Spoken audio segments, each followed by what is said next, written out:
ನಮಸ್ಕಾರ, ನೀವು ನೋಡ್ತಿದ್ದೀರಾ ಅಶ್ವವೇಗ ನ್ಯೂಸ್. ನಾನು ಚಂದನ. ಅಮೀರ್ ಖಾನ್ ಅವರ 3ನೇ ಮದುವೆ ಅಂತೂ ಸೋಷಿಯಲ್ ಮೀಡಿಯಾದಲ್ಲಿ ಸಿಕ್ಕಾಪಟ್ಟೆ ವೈರಲ್ ಆಗ್ತಿದೆ, ಹಾಗೆ ಟ್ರೆಂಡ್ ಆಗ್ತಿದೆ.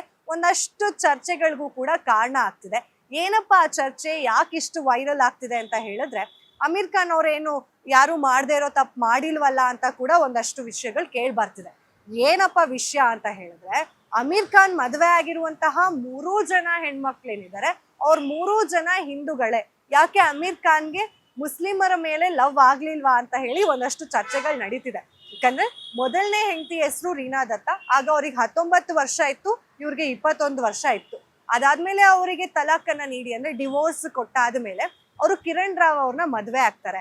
ಕಿರಣ್ ರಾವ್ ಅವ್ರನ್ನ ಮದ್ವೆ ಆದಾದ್ಮೇಲೆ ಅವ್ರಿಗೂ ಕೂಡ ಡಿವೋರ್ಸ್ ಅನ್ನ ಕೊಟ್ಟು ಈಗ ಗೌರಿ ಅವ್ರನ್ನ ಮದ್ವೆ ಆಗಿದ್ದಾರೆ. ಸೊ ಈಗ 3 ಜನ ಏನಿದಾರಲ್ಲ, ಇವ್ರು 3 ಜನ ನಮ್ ಹಿಂದೂಗಳೇ ಅಂತ.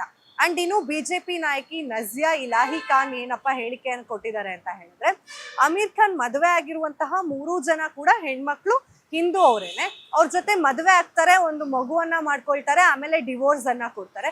ಯಾಕೆ ಈ 3 ಲವ್ ನಲ್ಲಿ, ಅಂದ್ರೆ ಈ 3 ಜನನ ಏನ್ ಪ್ರೀತಿ ಮಾಡಿದಾರಲ್ಲ ಅಮೀರ್ ಖಾನ್, ಈ 3 ಸಲ ಅವ್ರಿಗೆ ಲವ್ ಆದಾಗ 3 ಸಲದಲ್ಲಿ 1 ಸಲ ಕೂಡ ಅವ್ರಿಗೆ ಮುಸ್ಲಿಂ ಮಹಿಳೆ ಮೇಲೆ ಲವ್ ಆಗ್ಲೇ ಇಲ್ವಾ, ಇದೆಂತಹ ಪ್ರೀತಿ ಅಂತ ಕ್ವಶನ್ ಕೂಡ ಮಾಡಿದ್ದಾರೆ.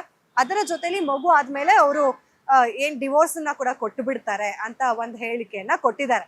ಅಂಡ್ ಅವರು ಯಾಕೆ ಹಿಂದೂ ಆಗಿ ಕನ್ವರ್ಟ್ ಆಗ್ಲಿಲ್ಲ, ಹಿಂದೂ ಹೆಣ್ಮಕ್ಳನ್ನೇ ಮದ್ವೆ ಆಗ್ತಿದ್ದಾರೆ ಅಂದಾಗ ಅಮೀರ್ ಖಾನ್ ಅವರು ಹಿಂದೂ ಆಗಿನೇ ಕನ್ವರ್ಟ್ ಆಗ್ಬೋದಿತ್ತಲ್ವಾ ಅಂತ ಹೇಳಿ ಒಂದು ಹೇಳಿಕೆಯನ್ನ ಕೊಟ್ಟಿದ್ದಾರೆ. ಇವ್ರು ಅಷ್ಟೇ ಅಲ್ಲ, ಸಾಕಷ್ಟು ಜನ ಸೋಷಿಯಲ್ ಮೀಡಿಯಾದಲ್ಲಿ ಟ್ರಾಲ್ ಕೂಡ ಮಾಡ್ತಿದ್ದಾರೆ ಅಮೀರ್ ಖಾನ್ ಅವ್ರನ್ನ. ಬಿಕಾಸ್ ಅವರು ಮದುವೆ ಆಗಿರುವಂತಹ 3 ಜನ ಕೂಡ ಹಿಂದೂಗಳೇ ಆಗಿದ್ದಾರೆ. ಅಂಡ್ ಅವ್ರು ಯಾರೂ ಕೂಡ ಕನ್ವರ್ಟ್ ಆಗ್ಲಿಲ್ಲ ಮುಸಲ್ಮಾನರಾಗಿ, ಅದೊಂದು ವಿಷಯ ಚರ್ಚೆ ಆಗ್ತಿದೆ.